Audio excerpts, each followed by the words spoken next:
penyertaan-Mu padaku. Ku tertunduk malu karena dosaku, mendengar suara di sekelilingku,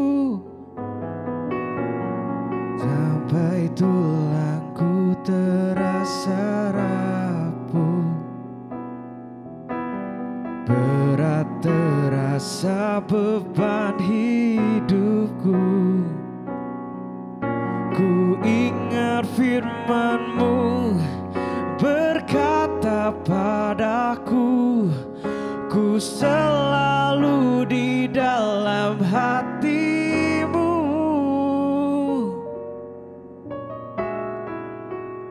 Tak sehelai rambutku terjatuh tanpa terhitung oleh-Mu. Sampai masa tuaku, tak pernah Kau berpaling dariku.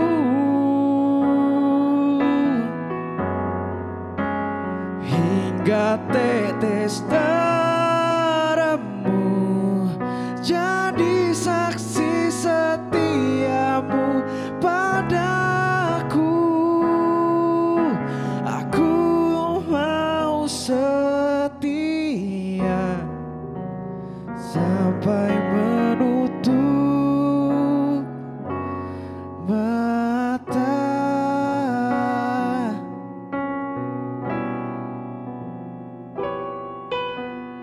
Ada kalanya ku ragu,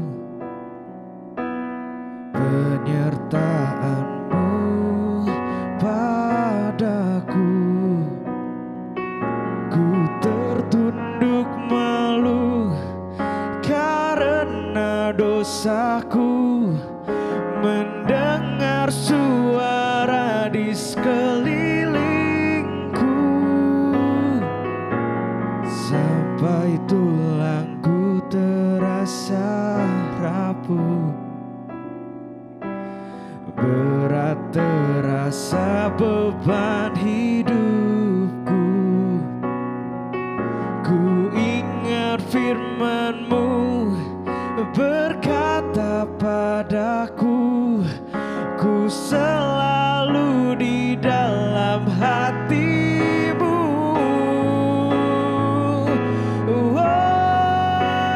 Tak sehelai rambutku terjatuh dan tak terhitung oleh-Mu.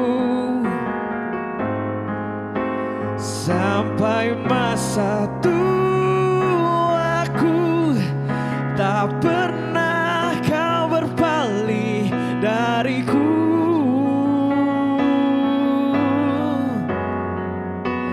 Hingga tetes darah-Mu jadi saksi setia-Mu padaku.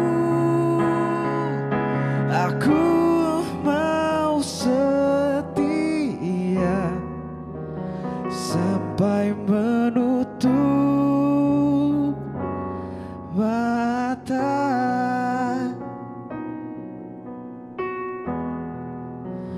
Aku mau setia sampai menutup mata.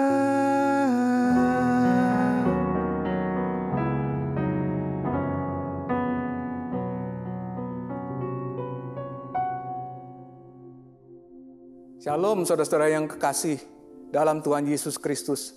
Senang bisa bertemu kembali dengan saudara dalam acara kelompok inti Shalom.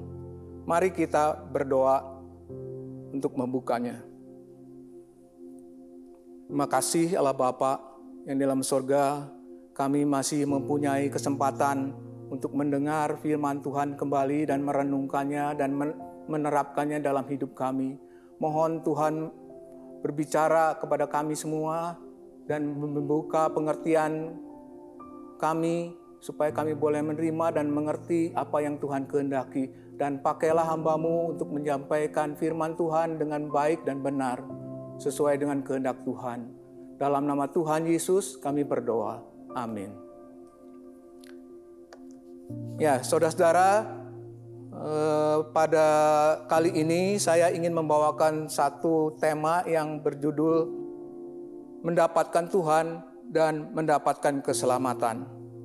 Ya, kita mau lihat dalam bahan bacaan kita dalam Lukas 16 ayat 1 sampai dengan 4. Saya ajak saudara membaca, saudara mengikutinya. Yesus masuk ke kota Yerusalem, ke kota Yeriko, dan berjalan terus menerusi kota itu. Ayat 2, di situ ada seorang bernama Sakius, kepala pemungut cukai, dan ia seorang yang kaya. Ayat 3, ia berusaha untuk melihat apakah Yesus itu, tetapi ia tidak berhasil karena orang banyak, sebab banyak badannya pendek. Ayat 4, maka berlarilah ia mendahului orang banyak, lalu memanjat pohon ara untuk melihat Yesus yang akan lewat di situ. Saudara-saudara, Lukas coba menguraikan, mengajak kita semua melihat Sakius yang berumah atau tinggal di kota Yeriko, di Israel tentunya, ya, pada zaman Tuhan Yesus. Ya, Lukas mengajak kita untuk melihat siapa Sakius ini yang tinggal di kota Yeriko itu, dan bagaimana keadaan Sakius pada saat itu. Ya, di dalam ayat 1, 2 dan 3 di sini Lukas mengatakan Yesus masuk ke kota Yeriko, berjalan menerusi kota itu, dan di situ ada seorang Sakius. Yaitu siapa Sakius? Dia orang yang berkedudukan, sebab dia menyebutkan kepala pemungut cukai.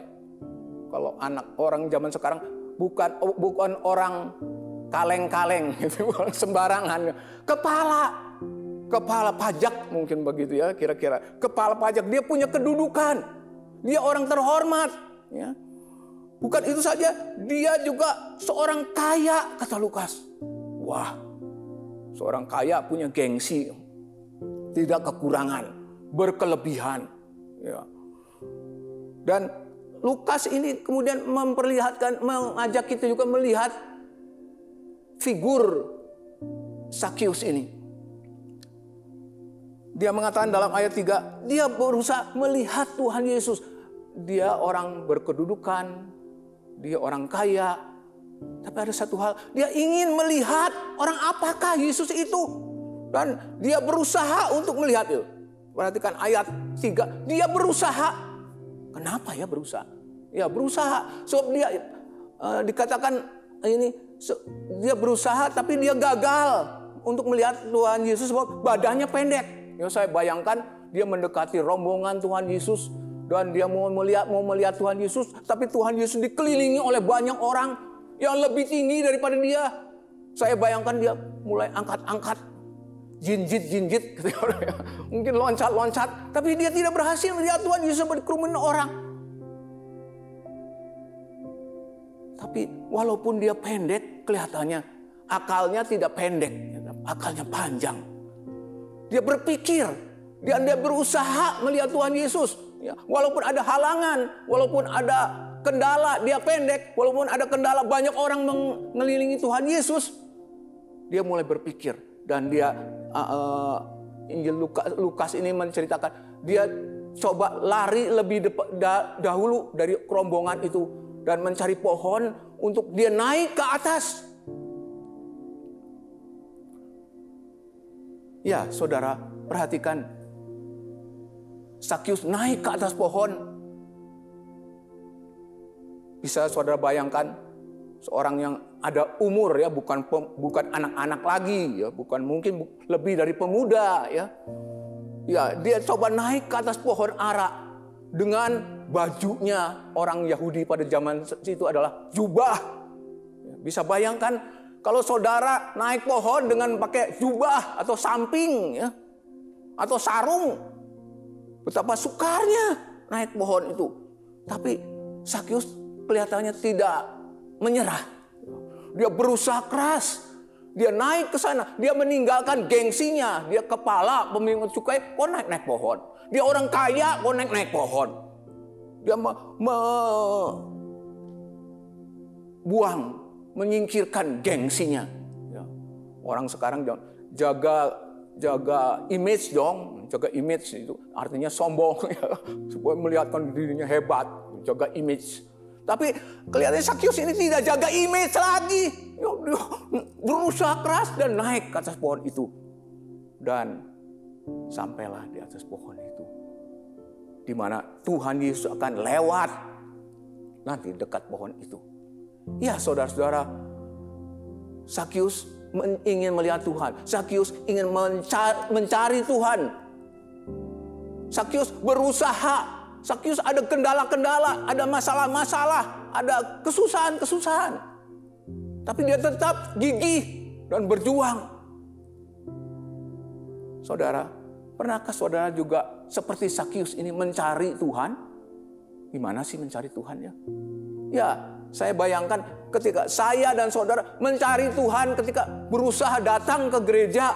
Ya, sebab di gereja Tuhan diberitakan. Sebab di gereja Tuhan ada katanya ya. Sebab Tuhan diberitakan.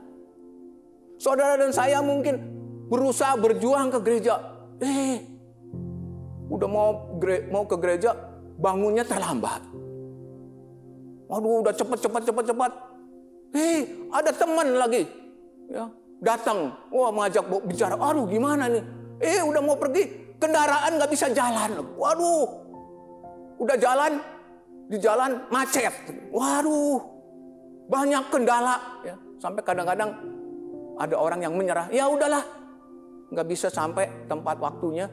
Udah gak jadi ke gereja. Gagal. Gagal mencari Tuhan. Atau mencari Tuhan dalam berdoa. Ya. Atau tadi disebutkan ke gereja. Lalu zaman sekarang, aduh ada COVID, PPKM lagi, nggak bisa ke gereja. Udah nggak usah cari Tuhan, gagal cari Tuhannya. Ya. Ada lagi, ya mungkin yang lebih gugih lagi, nggak bisa cari Tuhan di gereja. Ya saya mau cari Tuhan di rumah, saya mau berdoa, saya mau baca Alkitab, saya mau merenungkan Tuhan. So itu mencari Tuhan juga. Ya saya merenungkan firman Tuhan, mencari Tuhan dan mempelajari firman Tuhan. Itu mencari Tuhan juga. Sebab di sana kita bisa menemukan Tuhan. Di sana kita bisa bertemu dengan Tuhan. Tapi ketika mau berdoa, aduh ada yang manggil. Istri atau suami minta tolong ini, minta tolong itu. Aduh ada ini, ada itu. Aduh ada pekerjaan. Ada telepon lagi. Wah sudah, gagal lagi. Ya, banyak halangan kadang-kadang mencari Tuhan tidak mudah. Ya, apalagi bagi orang yang belum terbiasa. Belum didisiplin, rutin. Ya. Kadang-kadang banyak kendala-kendala. Tapi Sakyus ini ketika ada kendala-kendala, dia bergigih mencari Tuhan. Dia berjuang. Menjadi pertanyaan sekarang. Ketika saudara mencari Tuhan. Dan ketika saudara menghadapi masalah-masalah, hambatan-hambatan. Apakah saudara menyerah kalah begitu saja? Atau berjuang? Berusaha ke sana? Nyatanya Sakyus berusaha. Ya, dan dia berhasil naik ke atas pohon. Puji Tuhan. Biarlah saudara juga ketika mencari Tuhan. Jangan dihalangi, digagalkan oleh kendala-kendala. Saudara harus berjuang.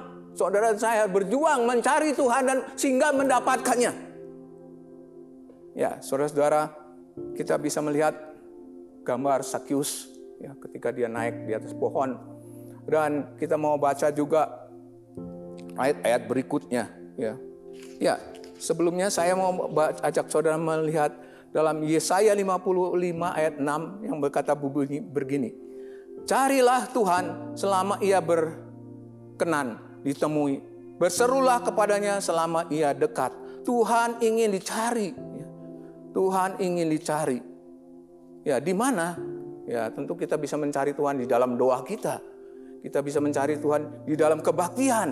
Kita bisa mencari Tuhan di dalam berdoa, dalam membaca Alkitab, dalam mempelajari Alkitab, dalam kita merenungkan Alkitab, dalam kita mencari kehendak Tuhan, mengenal Tuhan yang kita bisa dapat lihat di Alkitab.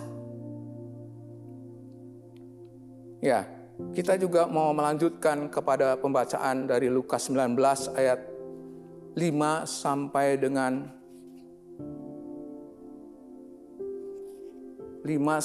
8. Ya.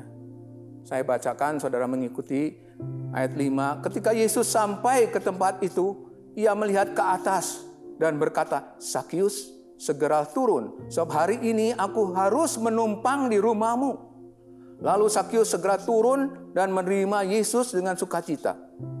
Tetapi semua orang yang melihatnya hal itu bersungut-sungut, katanya, "Ia menumpang di rumah orang berdosa." Tetapi Sakius berdiri dan berkata kepada Tuhan, "Tuhan, setengah dari milikku akan kuberikan kepada orang miskin, dan sekiranya ada sesuatu yang kuperas dari seorang akan kukembalikan 4 kali lipat."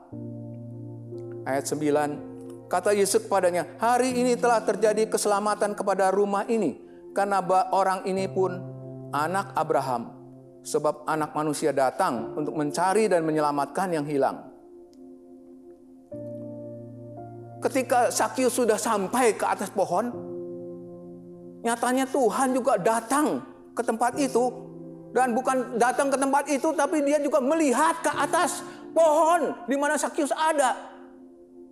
Saya bisa bayangkan orang-orang rombongan itu ketika Tuhan Yesus berhenti di bawah pohon dan melihat ke atas. Tentu semua orang yang rombongan itu ikut melihat ke atas. Dan di atas ada siapa? Ada Sakius, kepala pemungut cukai itu, ya, orang kaya itu yang ada di atas pohon. Wah, saya kira ketika semua wajah melihat ke atas ke Sakius, Sakius mulai malu, ya. Dia berdebar-debar, semua orang melihat dia. Nah, ketahuan ada orang di atas pohon. Ya. Nyatanya Tuhan Yesus datang ke Yeriko. Nyatanya Tuhan datang ke Yeriko itu untuk mencari Sakius. Ya. Kenapa untuk mencari Sakius? Saya katakan sebab Tuhan Yesus masuk ke kota itu, lalu tiba-tiba saja berdiri di bawah pohon dan berkata pada Sakius, ya. Berkata pada Sakius, ayat 5 mengatakan, Sakius dan berkata, "Sakius, segera turun, so hari ini aku harus menumpang di rumahmu." Ya, Tuhan Yesus datang ke Yeriko untuk mencari Sakius. Kenapa saya bisa katakan gitu? Sebab Tuhan Yesus datang ke Yeriko, langsung berdiri di bawah pohon itu dan menyapa, memanggil Sakius. Juga dalam ayat 10 dikatakan, "Sebab Anak Manusia datang untuk mencari dan menyelamatkan yang hilang." Siapa maksud Tuhan ini? Menyelamatkan Anak Manusia itu Tuhan Yesus. Yang hilang itu sebenarnya Sakius. Sebenarnya Sakius, Tuhan datang untuk mencari dan menyelamatkan yang hilang. Ya, sebab sama seperti orang-orang menggerutu pada waktu Tuhan Yesus mau menumpang di rumah Sakius, dia mengatakan orang-orang banyak bersungut-sungut, katanya, "Ia menumpang di rumah orang berdosa." Ya, saya kira ketika orang bersungut-sungut itu, Sakius juga ikut mendengar. Dan dia menyadari dirinya, kalau dia memeriksa dirinya, menilai dirinya sendiri, dia sebenarnya orang berdosa. Ya, Tuhan Yesus mengatakan, Tuhan Yesus mencari Sakius. Sakius sedang mencari Tuhan. Tuhan Yesus juga sedang mencari Sakius sebagai katanya orang yang hilang, ya. Menyelamatkan yang hilang. Ya, sebenarnya ketika Tuhan Yesus mencari Sakius ini sama seperti perumpamaan dalam Lukas 15 tentang seorang gembala atau pemilik domba yang kehilangan seekor dombanya dari 100 dombanya. Dan dia meninggalkan yang 99, katanya. Dia pergi mencari domba itu. Dan ketika dia temukan, dia taruh di atas bahunya. Dan dia berkata pada teman-temannya, orang sekampungnya dan sebagainya, tetangganya, "Marilah bersukacita, sebab aku sudah menemukan domba yang hilang." Ya.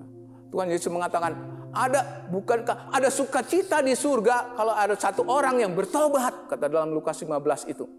Iya, saudara, Tuhan seakan-akan seperti gembala yang kehilangan dombanya.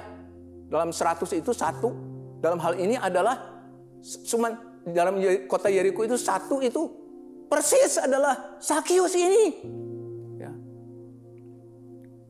Dia mencari domba yang hilang. Orang berdosa yang terhilang dari Tuhan. Yang putus hubungan dengan Tuhan. Yang hilang. Tuhan Yesus rindu kembali berhubungan lagi dengan orang. Walaupun dia orang berdosa. Dia mencari orang berdosa. Dan dia menemukan Sakius. Dan dia menyodorkan dirinya. Dan dia mengatakan, Sakius turun, sebab hari ini aku harus menumpang di rumahmu. Sakius yang tadinya ingin melihat Tuhan Yesus, mencari Tuhan Yesus. Tiba-tiba Tuhan Yesus datang kepada dia. Tuhan Yesus minta nginap, menumpang di rumahnya. Aduh. Dia tadinya hanya sekedar ingin melihat dan bertemu mencari Tuhan Yesus. Tapi sekarang Tuhan Yesus menyodorkan dirinya. Aku harus menumpang di rumahmu pada hari ini. Ya. Ayat 6 mengatakan, lalu Sakius dari atas pohon itu segera turun menerima Yesus dengan sukacita. Segera. Segera. Bisa bayangkan saudara, segera dengan pakai jubah di atas. Wah, turun agak susah juga ya. Dan dia menerima Tuhan Yesus dengan sukacita. Ketika saya membaca ayat ini, ayat 5 dan 6, ya, Tuhan Yesus mengatakan, Sakius segera turun hari ini dan aku hendak menumpang di rumahmu. Sakius segera turun dan menerima Yesus dengan sukacita. Saya lihat ini ayat ini sinkron dengan ayat Wahyu 3 ayat 20. Ya, yang mengatakan Tuhan Yesus yang mengatakan, lihat, aku berdiri di muka pintu dan mengetuk. Ya, itu ada gambarnya ya. Ada gambarnya dan pernah dipersoalkan. Kenapa gambar ini pintu yang diketuk Tuhan Yesus tidak ada handle-nya, tidak ada pegangannya? Ya sebab itu katanya hati manusia tidak bisa dibuka dari luar tapi hanya bisa dibuka dari dalam. Ya, Tuhan Yesus dalam Wahyu 3 ayat 20 mengatakan, lihat aku berdiri di muka pintu dan mengetuk. Barang siapa membukakan pintu, aku akan masuk mendapatkannya. Dan aku akan makan bersama-sama dengan dia dan ia bersama-sama dengan aku. Itu sebenarnya ayat ini sinkron dengan perkataan Tuhan Yesus pada Sakius. Sakius, segeralah turun, sebab hari ini aku hendak menumpang di rumahmu. Ya seperti Tuhan Yesus mengetok pintu itu. Tuhan Yesus berkata pada Sakius, aku hendak menumpang di rumahmu. Dan Sakius turun dan menerima Tuhan Yesus dengan sukacita. Ini gambaran. Ya. Tuhan Yesus minta Sakius menumpang di rumahnya. Lalu Sakius turun dan menerima Tuhan Yesus. Sama dengan Wahyu 3 ayat 20. Orang yang mendengar ketukan Tuhan Yesus membukakan pintu dan Tuhan Yesus akan masuk. Ya saudara-saudara, sebenarnya bukan saja Sakius yang pernah dicari Tuhan, tetapi saya dan saudara juga dicari oleh Tuhan. Tuhan begitu rindu untuk bersatu kembali, tidak putus hubungan, bersatu kembali dengan manusia. Sebab manusia adalah ciptaannya. Sebab Tuhan cinta manusia, mengasihi manusia ya. Dalam Yohanes 3 ayat 16, karena begitu besar kasih Allah akan dunia ini sehingga dikaruniakannya anak yang tunggal supaya setiap orang yang percaya kepadanya tidak binasa melainkan beroleh hidup yang kekal. Ya, saudara-saudara, Tuhan Yesus datang mencari orang berdosa, mencari Sakius. Juga sebenarnya Tuhan Yesus datang ke dalam dunia ini mencari saudara dan saya. Tuhan Yesus menegur atau mengetok pintu hati kita. Dengan apa Tuhan mengetok pintu hati kita, saya dan saudara? Ya, dengan melalui khotbah-khotbah, dengan melalui ketika saudara membaca Alkitab, dengan ketika saudara menyanyikan lagu dan mendengar lagu. Sebenarnya Tuhan Yesus berbicara pada saudara dan saya seperti berbicara Sakius, dan dia ingin diberi masuk ke dalam hati saudara.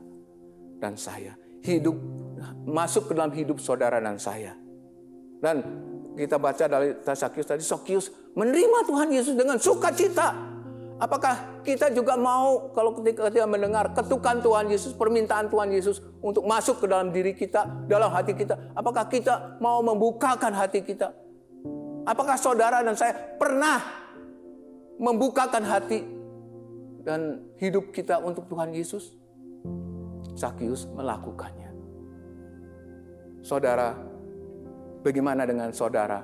Apakah saudara pernah dengar ketukan Tuhan Yesus? Apakah saudara pernah dengar permintaan Tuhan Yesus yang mau masuk ke dalam hidup saudara dan hati saudara? Apakah saudara membuka hati saudara dengan mengundang dia masuk ke dalam hidup dan hati saudara? Membukakan pintu hati saudara? Kalau saudara telah berbuat begitu, Tuhan Yesus akan masuk dan tinggal di dalam saudara dan saya. Saudara,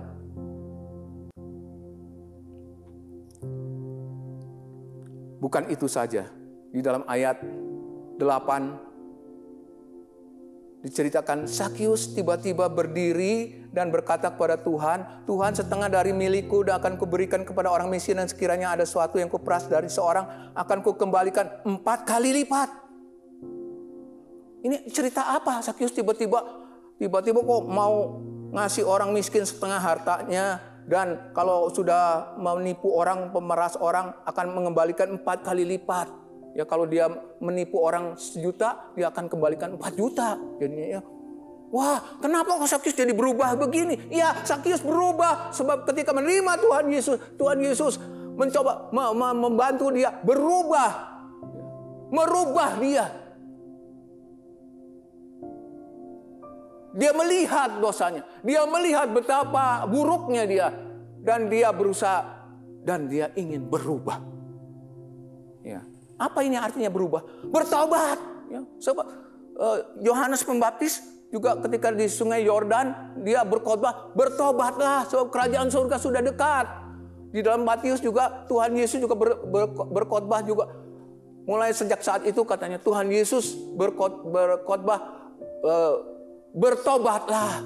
Apa artinya bertobat? Artinya bertobat, berbalik, berubah dari jahat kepada baik. Dari berbuat jahat kepada baik. Dari iblis, berpaling dari iblis kepada Tuhan. Ya, diperlihatkan dalam sikap Sakius ini ya. Dia mengatakan, berdiri berkata, ku berikan setengah dari milikku akan kuberikan pada orang miskin, dan sekiranya ada sesuatu yang kuperas dari orang, ku kembalikan 4 kali lipat. Bertobat.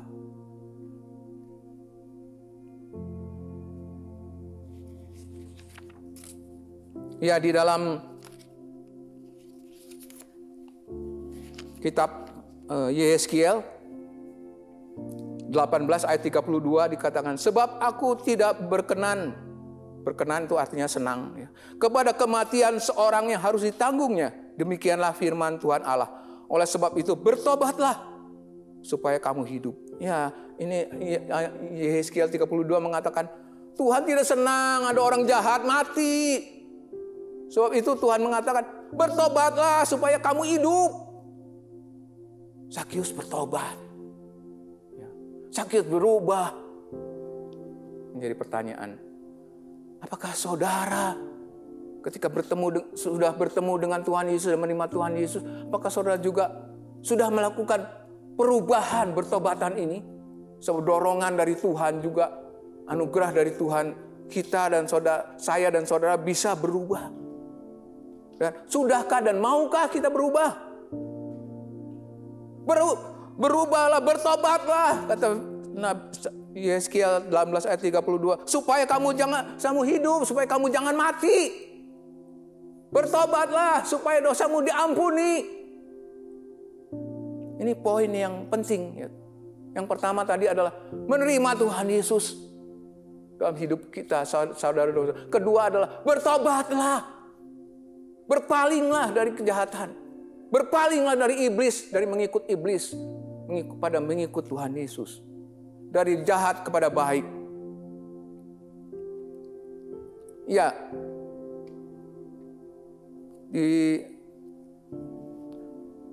dalam Ya, cerita ini Tuhan Yesus mengatakan, ya, kemudian setelah Sakyus mengatakan melakukan semacam pertobaan, pembalikan, perubahan, Tuhan Yesus mengatakan, hari ini telah terjadi keselamatan kepada rumah ini karena orang ini pun anak Abraham. Ya, ketika Sakyus menerima Tuhan Yesus, ketika Sakyus bertobat, Tuhan Yesus memproklamirkan, hari ini telah terjadi keselamatan di rumah ini karena orang ini pun anak Abraham. Ya, saudara, ketika Sakyus mencari Tuhan, Sakyus mendapatkan Tuhan, Sakyus menerima Tuhan Yesus, Sakyus bertobat, Tuhan Yesus mengumumkan satu hal. Hari ini telah terjadi keselamatan. Hari ini Sakyus diselamatkan seisi rumahnya dengan seisi rumahnya, ya. Rumah terjadi keselamatan kepada rumah ini, katanya, ya.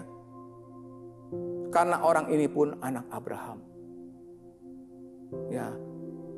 Mungkin kita bertanya, saya dan saudara bertanya, apa sih diselamatkan itu? Selamatkan itu bagaimana, ya? Ya, di dalam Matius, Injil Matius, tentang cerita orang kaya, ya, di dalam Matius pasal 19 diceritakan ada orang kaya yang datang kepada Tuhan Yesus. Dalam ayat 16 saya bacakan untuk saudara.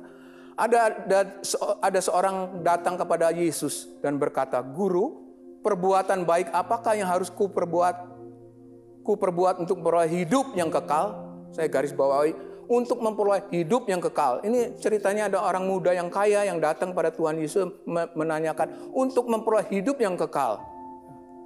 Terus Tuhan Yesus menjawab dan sebagainya. Saya loncat kepada ayat 23. Ya. Itu yang ingin saya garis bawah tekankan adalah orang muda yang kaya itu menanyakan tentang hidup yang kekal. Lalu ayat 23 Tuhan Yesus berkata kepada murid-muridnya, "Aku berkata kepadamu sesungguhnya sukar sekali bagi seorang kaya untuk masuk ke dalam kerajaan sorga." Orang muda itu kaya itu cari tentang hidup yang kekal. Tapi ayat 23 Tuhan Yesus menjawabnya, sukar sekali masuk ke dalam kerajaan surga. Jadi kita bisa menyimpulkan mendapat hidup yang kekal itu sama dengan masuk ke dalam kerajaan sorga. Satu lagi adalah ayat 25. Ketika murid-murid itu mendengar itu, sangat gemparlah mereka dan berkata, "Jikalau demikian, siapakah yang dapat diselamatkan?" Pertama, pemuda yang kaya itu mengatakan memperoleh hidup yang kekal. Lalu Tuhan menjawab, sukar sekali orang kaya masuk ke dalam kerajaan sorga, ya, kepada murid-muridnya. Lalu murid-muridnya sendiri gemparlah. Jika demikian, siapakah yang dapat diselamatkan? Jadi kita bisa dapat menyimpulkan dalam cerita ini, sebenarnya adalah dapat hidup yang kekal adalah sama dengan masuk dalam kerajaan sorga, sama dengan diselamatkan. Diselamatkan, ya, tadi dalam Lukas 19, pada hari ini di rumah ini terjadi keselamatan. Sakyus diselamatkan. Diselamatkan artinya adalah masuk dalam kerajaan sorga menurut Matius 19 ini, dan diselamatkan masuk dalam kerajaan sorga dan dapat hidup kekal, ya. Hidup yang kekal. Ya. Saudara, ketika Sakyus menerima Tuhan Yesus, dia menerima hidup yang kekal. Di dalam 1 Yohanes 5 ayat 11 sampai 1 Yohanes 5 ayat 11 sampai dengan 13 mengatakan begini. 1 Yohanes 5 ayat 11. Dan inilah kesaksian itu. Allah telah mengaruniakan hidup yang kekal kepada kita, dan hidup itu ada di dalam anaknya. Barang siapa memiliki anak, ia memiliki hidup. Barang siapa tidak memiliki anak, ia tidak memiliki hidup. Ayat 13. Semuanya itu kutuliskan kepada kamu, supaya kamu yang percaya kepada nama anak Allah tahu bahwa kamu memiliki hidup yang kekal. Ya, saudara-saudara, Sudahkah saudara juga menerima Tuhan Yesus? Sudahkah saudara memiliki Tuhan Yesus? Ketika saudara menerima Tuhan Yesus, saudara punya Tuhan Yesus. Dan kata 1 Yohanes 5 ayat 11-13 itu, inilah kesaksian Allah telah mengaruniakan hidup yang kekal. Dan hidup itu ada dalam anaknya. Barang siapa memiliki anaknya, memiliki hidup. Barang siapa tidak memiliki anaknya, tidak memiliki hidup. Semuanya itu kutuliskan kepada kamu, supaya kamu yang percaya kepada nama anak Allah tahu bahwa kamu memiliki hidup yang kekal. Saya kembali kepada tema saya. Ya,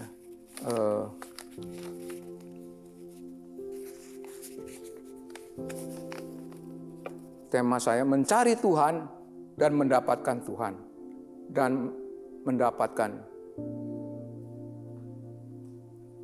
keselamatan. Mencari Tuhan, mendapatkan Tuhan, dan mendapatkan keselamatan. Kita sudah coba merenungkan ayat Lukas 19 ini, cerita Sakius. Mari kita juga merenungkannya kembali. Apakah saya dan saudara sudah mencari Tuhan? Apakah saudara sudah menerima Tuhan Yesus? Apakah saudara sudah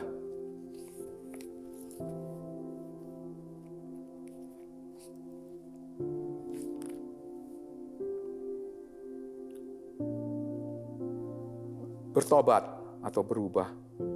Apakah saudara sudah memiliki keselamatan? Amin. Kita mau masuk dalam doa, tapi sebelumnya kita akan bernyanyi dulu.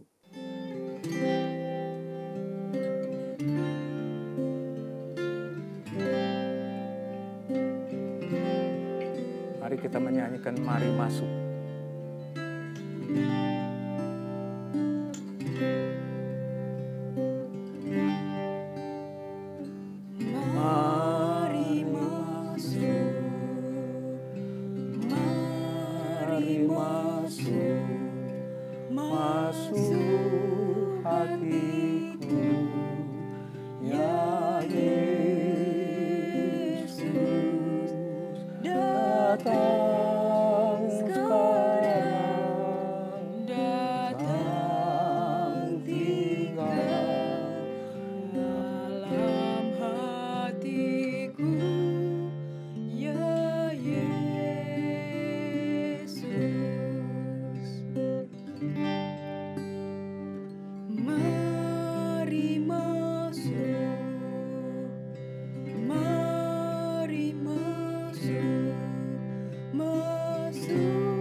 Kami bersyukur dan berterima kasih kalau kami boleh mendengar sebagian dari firman Tuhan. Firman Tuhan yang mengingatkan kami kembali bahwa kami perlu mencari Tuhan walaupun banyak tantangan. Kami tidak perlu menyerah sebab Tuhan ingin dicari oleh kita dan senang dicari oleh Tuhan. Bukan itu saja, tapi kita diingatkan, kami diingatkan juga ya, bahwa kami adalah seperti domba yang hilang dicari oleh Tuhan. Seperti Sakius juga seperti domba yang hilang itu dicari oleh Tuhan. Tuhan kehilangan kita, Tuhan putus hubungan dengan kita, Tuhan ingin disambungkan kembali dengan hubungan dengan kita. Sebab Tuhan menyintai kita. Dan Tuhan mencari.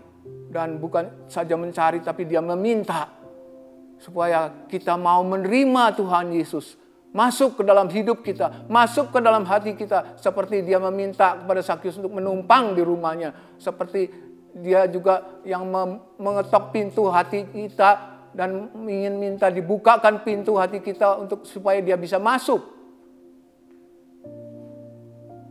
Kalau ada saudara-saudara di sini yang belum pernah mengundang Tuhan Yesus, mari kita katakan pada Tuhan Yesus, Tuhan, hari ini saya mendengar ketukan Tuhan Yesus yang berkata kepada saya, Tuhan mau masuk dalam hidup saya, dalam hati saya.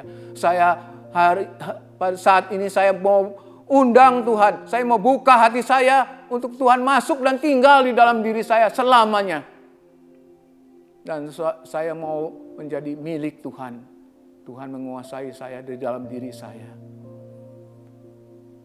Saya juga, ya Tuhan, mau seperti Sakius yang telah berubah, meninggalkan kejahatan dan berbuat baikan, meninggalkan ajaran-ajaran atau bujukan iblis dan berbalik kepada Tuhan. Dari milik iblis menjadi milik Tuhan. Tuhan, terima kasih Tuhan, kalau Tuhan telah memanggil kami dan Tuhan mau menjadikan kami milik Tuhan. Kami mau berubah juga Tuhan. Kami mau bertobat. Kami mau meninggalkan kejahatan-kejahatan kami. Terima kasih Tuhan. Tuhan berjanji ketika kami menerima Tuhan Yesus, ketika kami bertobat, ketika kami memiliki Tuhan Yesus, sebab menerima Tuhan Yesus dalam diri dan hidup kami, Tuhan Yesus mengatakan, seperti pada Sakius, pada hari ini terjadi keselamatan dalam rumah ini. Pada hari ini juga terjadi saya dan kita saudara-saudara ketika menerima Tuhan Yesus bertobat bisa memperoleh keselamatan, memperoleh masuk dalam kerajaan sorga, mendapat hidup yang kekal. Terima kasih Tuhan atas janji Tuhan. Kami bersyukur kalau Tuhan mengasihi kami dan mencari kami dan mau mendapatkan kami dan menyelamatkan kami. Terima kasih Tuhan. Biarlah kejadian Sakius boleh terjadi juga dalam hidup kami ya Tuhan. Sehingga kami sungguh-sungguh diselamatkan, memperoleh hidup yang kekal dan masuk dalam kerajaan surga. Dalam nama Tuhan Yesus, Tuhan biarlah Tuhan segala mendengar doa mohonan kami. Dan juga kami tidak lupa mendoakan bagi saudara-saudara kami yang sedang sakit pada saat ini. Sebab sakit COVID dan sakit lain-lainnya. Tuhan menolong beberapa keluarga yang telah ditimpa sakit COVID. Mohon Tuhan menyembuhkan dia Tuhan. Mohon Tuhan menolong keluarga Pak Nathan, keluarga Pak Sandra, keluarga Pak Siangtek, dan Ibu Triani juga yang sakit stroke, Bapak Anton yang stroke sebab kecelakaan, dan beberapa orang lagi saudara-saudara kita yang tidak bisa kita sebutkan. Mohon Tuhan tahu semuanya Tuhan, kami berseru pada Tuhan, mohon kasihan Tuhan untuk menyembuhkan mereka dengan tuntas ya Tuhan. Jangan supaya penyakit ini menjadi malapetaka bagi mereka, tapi boleh menjadi semacam teguran atau berkat ya Tuhan dari Tuhan, supaya mereka boleh kuat dalam mengikut Tuhan dan dibaharui kekuatannya oleh Tuhan. Tuhan mohon Tuhan menyembuhkan. Tuhan juga kami mendoakan bagi gembala jemaat, bagi para majelis, bagi pengurus-pengurus, kaum muda, kaum wanita, remaja, sekolah minggu.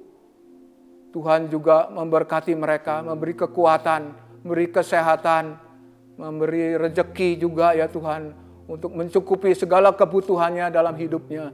Tuhan memberi akal budi kebijaksanaan untuk mengelola kegiatan-kegiatan di gereja ini. Tuhan memberkati dengan kecukupan, bahkan dengan kelimpahan, dengan kebijakan untuk mereka ya Tuhan. Tuhan juga memberkati seluruh anggota daripada GGP Shalom ini ya Tuhan. Sehingga mereka dilindungi oleh Tuhan, sehingga mereka dijaga oleh Tuhan, sehingga mereka diberkati oleh Tuhan dari kecukupan sampai kelimpahan. Diberi juga kesehatan. Terima kasih Tuhan. Tuhan yang mengasihi seluruh jemaat GGP Shalom. Mari Tuhan juga melindungi, memberkati dan menjaga kami dan menggembalakan kami, menuntun kami pada jalan kami kepada kekekalan, kepada rumah Bapa pada saatnya. Terima kasih Tuhan. Dalam nama Tuhan Yesus kami berdoa. Amin.